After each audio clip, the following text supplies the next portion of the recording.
Hello and welcome. In this quick tutorial, I will show you how to use a manual silicone breast pump safely and effectively. This content is for breastfeeding education only and is not intended for any sexual purpose. First, wash your hands and make sure the pump is clean and sterilized. Sit in a comfortable position and relax, because being calm helps your milk flow more easily. To attach the pump, gently squeeze the base to remove the air. While squeezing, place the opening over your nipple, making sure it is centered. Slowly release the base to create suction.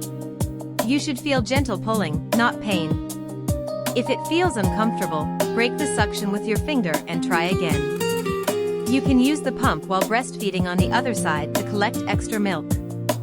Leave it on for about 10 to 15 minutes, or until the milk flow slows down.